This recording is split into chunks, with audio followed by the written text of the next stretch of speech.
Assalamualaikum warahmatullahi wabarakatuh.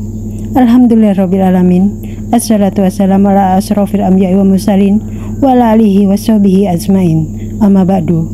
Alhamdulillah dan terima kasih kepada sahabat yang dirahmati Allah Subhanahu wa taala yang telah subscribe dan juga like di channel ini. Semoga selalu dalam lindungan Allah Subhanahu wa taala dan dilancarkan rezekinya. Amin amin ya robbal alamin. Jangan lupa tulis selawat Nabi di kolom komentar sebagai bukti kecintaan dan penghormatan kita kepada junjungan Nabi Muhammad SAW. Semoga di akhirat nanti mendapatkan syafaat dari beliau. Bismillahirrahmanirrahim. Dengan menyebut nama Allah yang Maha Pengasih lagi Maha Penyayang.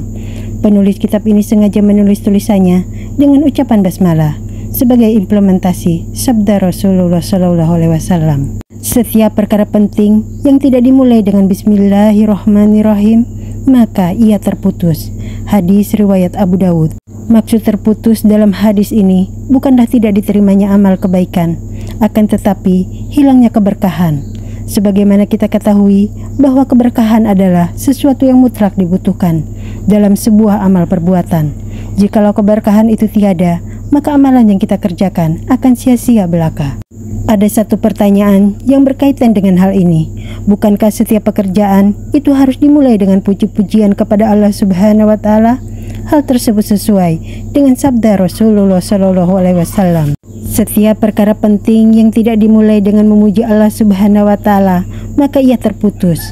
Hadis riwayat Ibnu Hibban. Jikalau dilihat sepintas, memang kedua hadis ini saling bertentangan. Hadis pertama memerintahkan kita untuk memulai suatu pekerjaan dengan basmalah, sedangkan hadis kedua justru memerintahkan kita untuk memulainya dengan memuji Allah Subhanahu wa taala. Lalu apa yang seharusnya kita lakukan? Sebenarnya, kedua hadis tersebut tidak saling kontradiksi. Memang kita diperintahkan oleh Allah Subhanahu wa taala untuk memulai segala urusan dengan memujinya, dan ucapan basmalah adalah salah satu lafal yang menunjukkan pujian baginya.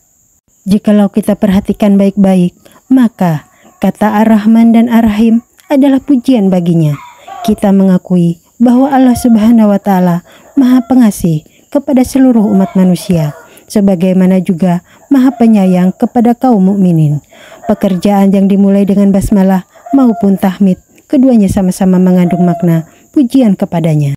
Min alamatil i'timadi alal amali nuksonur rozai inda wududid jalal, yang artinya di antara tanda bergantung pada pekerjaan yang salih adalah kurangnya keinginan untuk melakukan kemaksiatan. Terkadang ketika seorang muslim melakukan berbagai amal saleh, ia menyangka bahwa itu cukup untuk menyelamatkannya dari api neraka dan memasukkannya ke dalam surga Allah Subhanahu wa taala. Ia bergantung pada amalan-amalan itu.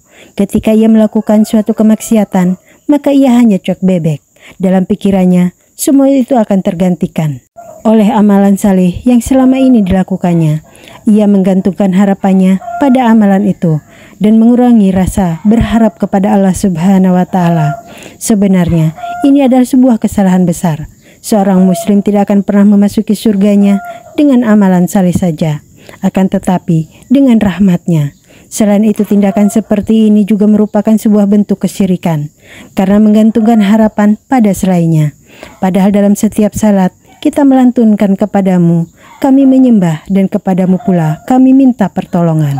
Dalam sebuah riwayat diceritakan bahwa seorang ahli ibadah ditanya ketika berada di dekat mizan, apakah engkau ingin masuk surga dengan amalanmu atau rahmatku?